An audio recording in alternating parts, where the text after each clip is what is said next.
नमस्कार, स्वागत है आपका दिल्ली एनसीआर दिन भर में आपके साथ। मैं हूं मुकेश गुप्ता। ये बुलेटिन की शुरुआत करते हैं सबसे पहले एक नजर अभी तक की हेडलाइंस पर। कुंभ में फर्जी कोरोना टेस्टिंग का खुलासा। ईडी ने दिल्ली से देहरादून तक लैब्स पर मारे छापे। फर्जी बिल और लाखों रुपए कैश बरामद।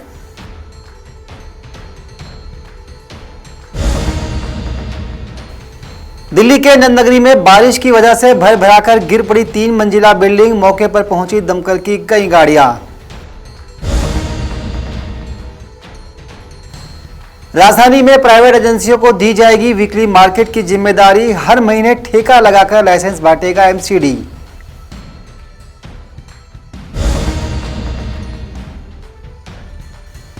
स्वतंत्रता दिवस से पहले बढ़ाई गई लाल किले की सुरक्षा। दिल्ली पुलिस कंटेनर्स को ऐसे बनाएगी ढाल।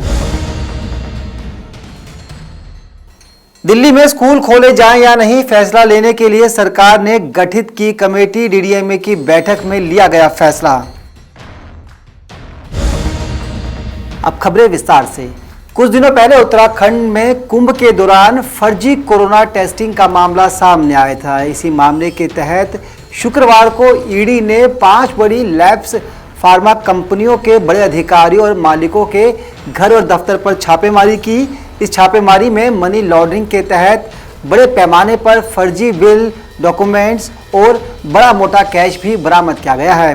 आपको दिखाते हैं कि अप्रैल और मई के दौरान जब पूरे देश में कोरोना पीक पर था, तब देश के एक राज्य के अंदर किस तरह से बड़े पैमाने पर फर्जी टेस्टिंग किट तैयार कर लोगों की जान के साथ खिलवाड़ किया जा रहा था। उत्तराखंड के हरिद्वार में कुंभ मेले के दौरान फर्जी कोरोना टेस्टिंग का मामला सामने आया है। ईडी ने इस मामले में मनी लॉन्ड्रिंग को लेकर 5 डायग्नोस्टिक फर्मों के टॉप अधिकारियों के घरों और ऑफिस की तलाशी ली। इस दौरान फर्जी बिल, लैपटॉप, मोबाइल फोन, संपत्ति के कागजात और 30 लाख रुपए से ज्यादा की नकदी बरामद की गई है। जांच एजेंसी ने जिन कंपनियों पर छापा मारा है उनमें नोबस pathlab, DNA labs, Max corporate services, doctor Lal Chandani labs और नलवा लेबोरेटरीज शामिल हैं। देहरादून, हरिद्वार, दिल्ली, नोएडा और हिसार में तलाशी ली गई। राज्य सरकार इन्हें पहले 3 करोड़ 40 लाख रुपए भुगतान कर चुकी है। दरअसल उत्तराखंड पुलिस ने इस मामले में शिकायत दर्ज कराई थी, जिसके बाद ईडी ने जांच शुरू की। इन प्रयोगशालाओं को उत्तराखंड सरकार ने कुंभ मेले के दौरान रैपिड एंटीजन टेस्ट और आरटीपीसीआर टेस्ट कराने का ठेका दिया था। आरोप है कि इन्होंने टेस्टिंग की जितनी संख्या दिखाई उतनी हुई नहीं थी। लिस्ट में बहुत से नाम फर्जी थे। ईडी ने बताया है कि उन्होंने कई लोगों के लिए एक ही मोबाइल नंबर, पते और फॉर्म का इस्तेमाल किया। बिना टेस्ट किए ही कई लोगों के नाम इसमें जोड़ दिए गए। इनमें से बहुत से लोग ऐसे थे जो कुंभ में गए ही नहीं थे। इन लैब्स की फर्जी नेगेटिव टेस्टिंग की वजह से उस समय हरिद्वार में पॉजिटिविटी रेट 0.18% रहा, जो कि हकीकत में 5.3% था। शाही स्नान के दौरान साधु संतों समेत लाखों लोगों ने गंगा में डुबकी लगाई। इस दौरान 2000 से ज्यादा लोग कोरोना से संक्रमित हो गए थे। ये घोटाला जून में सामने आया था। पंजाब के एक व्यक्ति के मोबाइल पर कुंभ में कोरोना जांच कराने का मैसेज आया, जबकि वो हरिद्वार गए ही नहीं थे। उन्होंने इसकी शिकायत दर्ज कराई। इस मामले में आईसीएमआर की सक्रियता पर राज्य सरकार ने मामले की जांच शुरू की। शुरुआत में 1 लाख से अधिक फर्जी कोरोना टेस्टिंग करने की बात सामने आई। कुंभ के दौरान राज्य में एक महीने में 14 फरवरी से 14 अप्रैल के अंदर कोरोना मरीजों के मिलने की रफ्तार में 8,814% की बढ़ोतरी हुई थी। 14 फरवरी से 28 फरवरी तक उत्तराखंड में महज 172 लोग संक्रमित पाए गए थे। फिर 1 से 15 अप्रैल के बीच 15,333 लोग कोरोना की चपेट में आए। फरवरी तक यहां हर दिन केवल 30 से 60 के बीच लोग संक्रमित मिलते थे और अप्रैल में ये संख्या बढ़कर 2000 से 2500 हो गई थी। नवोदय टाइम्स के लिए संगीता सिंह की रिपोर्ट, दिल्ली।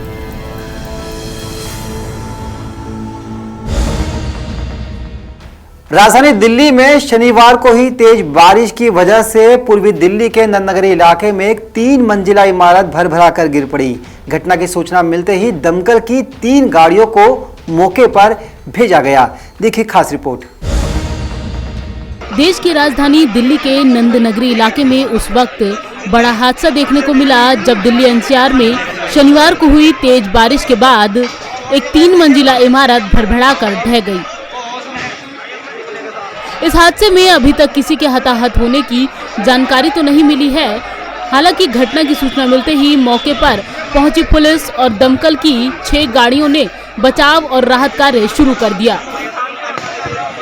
पुलिस के अनुसार नंदनगरी के ई ब्लॉक में 3 मंजिला मकान गिरने के बाद से ही सर्च ऑपरेशन जारी है। पुलिस को शनिवार दोपहर 1:30 बजे पीसीआर पर इस हादसे की कॉल आई थी। पुलिस के अलावा दमकल विभाग की 6 गाड़ियां और बचाव दल मौके पर काम कर रहे हैं।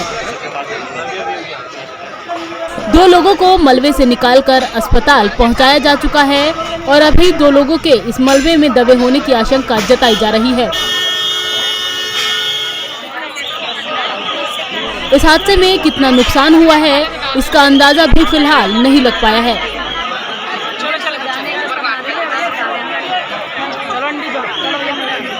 नवोदय टाइम्स के लिए संगीता सिंह की रिपोर्ट, दिल्ली।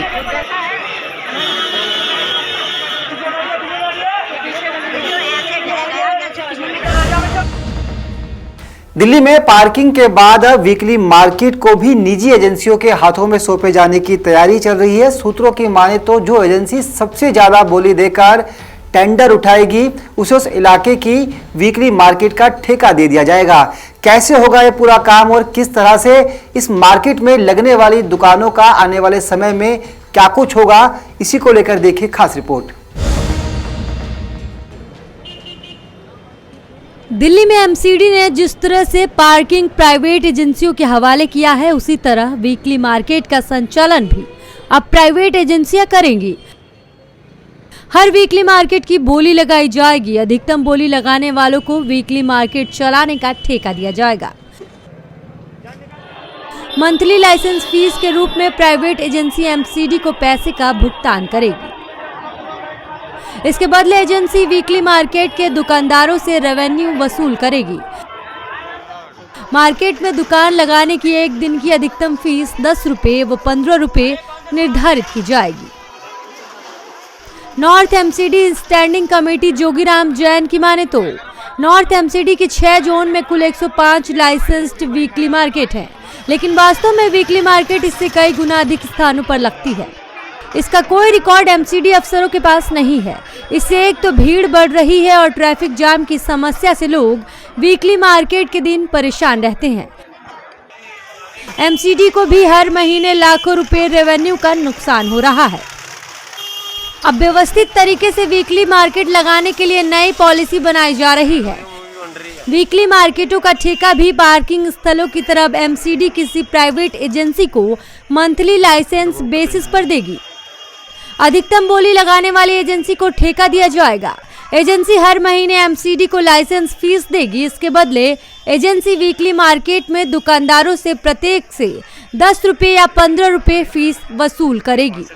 जोगीराम जैन ने बताया कि नॉर्थ एमसीडी एरिया में कुल 105 लाइसेंस्ड वीकली मार्केट है। इसमें सिटी सदर पहाड़गंज जोन में 8, केशवपुरम जोन में 16, रोहिणी में 38, करोलबाग में 10, नरेला जोन में 23 और सिविल लाइंस जोन में 10 हैं। सिविल लाइंस जोन में जहांगीरपुरी बीसी ब्लॉक में मंगल बाजार लगता है। यहाँ वैसे तो 480 दुकानदारों को ही जगह अलॉट की गई है, लेकिन दुकान लगाने वाले 700 से भी अधिक है। घंटाघर के पास सोम बाजार लगता है, जिसमें 90 दुकानदारों को जगह अलॉट की गई, लेकिन 200 से भी अधिक दुकानदार दुकान लगाते हैं। बाकी वीकली मार्केट में भी यही हाल है। एमसीडी के लाइसेंसिंग अफसर उन पर नियंत्रण नहीं रख पाते, इसीलिए इस पॉलिसी को व्यवस्थित तरीके से लागू करने का प्लान बनाया गया है। ब्यूरो रिपोर्ट, नवोदय टाइम्स, नई दिल्ली।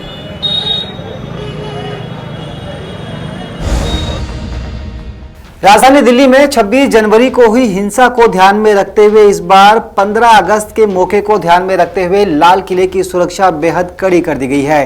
आपको बता दें कि दिल्ली के अलग अलग बॉर्डर्स पर इन दिनों किसान आंदोलन भी चल रहा है। ऐसे में दिल्ली पुलिस और दूसरी तमाम सुरक्षा एजेंसियां सुरक्षा में कोई चूक नहीं चाहती, इसलिए लाल किले और आसपास के इलाके को पूरी तरह से छावनी में तब्दील कर दिया गया है। राजधानी दिल्ली में 15 अगस्त से पहले लाल किले के आसपास सुरक्षा व्यवस्था बढ़ा दी गई है। दरअसल दिल्ली की सड़कों पर इस बार किसानों का आंदोलन जारी है।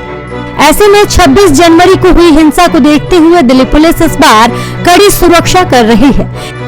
इसी कड़ी में लाल किले के पास बड़े बड़े कंटेनर्स गेट पर लगाए गए हैं, ताकि अगर कोई प्रदर्शनकारी पुलिस के चक्रव्यूह को भेद कर आता है तो वो कंटेनर्स को पार ना कर पाए। खुफिया एजेंसियों को लगातार ये इनपुट मिल रहा है कि 15 अगस्त के दिन आतंकी संगठनों के अलावा अन्य असामाजिक तत्व हंगामा कर सकते हैं, ये लाल किले पर प्रदर्शन करने की कोशिश भी कर सकती हैं।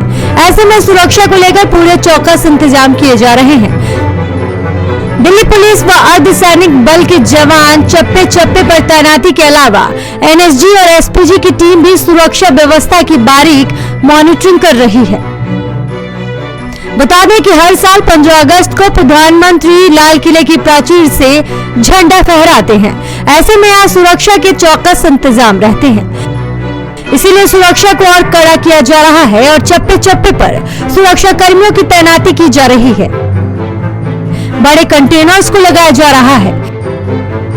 इतनी कड़ी सुरक्षा का मेन कारण इस बार किसान आंदोलन को बताया जा रहा है। कृषि कानूनों का विरोध कर रहे किसान पिछले 1 साल से दिल्ली की सीमाओं पर डटे हुए हैं। ब्यूरो रिपोर्ट, नवोदय टाइम्स, नई दिल्ली। कोरोना की दूसरी लहर का असर अब धीरे धीरे कम होने लगा। ऐसे में देश में तमाम बड़ी चीजें अनलॉक कर दी गई है, लेकिन अभी भी कई राज्यों में स्कूल और कॉलेज बंद है। उन्हीं सब में से एक है देश की राजधानी दिल्ली भी। दिल्ली के अंदर अभी भी स्कूल और कॉलेज बंद है। ऐसे में ये स्कूल और कॉलेज कब खोले जाएं, इसके लिए दिल्ली सरकार ने विशेषज्ञों की एक कमेटी गठित की है। ये कमेटी कैसे काम करेगी और कैसे अपनी रिपोर्ट दिल्ली सरकार को सौंपेगी, इसी को लेकर देखिए खास रिपोर्ट। कोरोना की दूसरी लहर कम होने के बाद देश के बहुत से राज्यों में पाबंदियों के साथ स्कूलों और कॉलेजों को खोला जा रहा है। हालांकि दिल्ली में स्कूल कब खुलेंगे इसे लेकर अब तक कुछ क्लियर नहीं हो पाया है।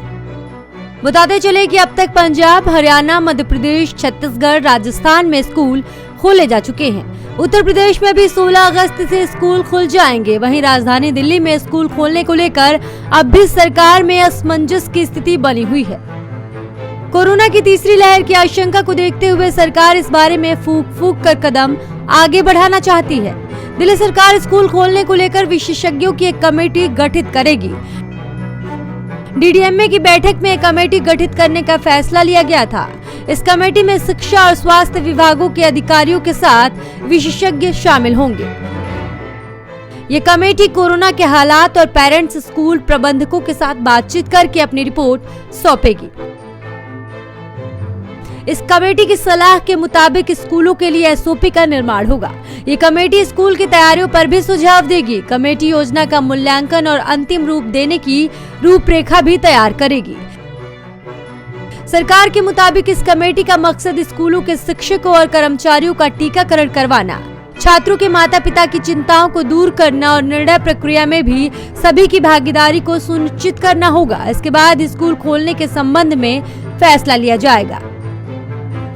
दिल्ली के डिप्टी सीएम और शिक्षा मंत्री मनीष सिसोदिया ने स्कूल खोलने को लेकर अभिभावकों, बच्चों, टीचर्स से भी राय मांगी। अब तक कई हजार सुझाव सरकार के पास पहुंचे हैं। बता दें कि स्कूल खोलने के सुझाव पर सरकार को दिल्ली के लोगों की मिलीजुली प्रतिक्रिया मिल रही है।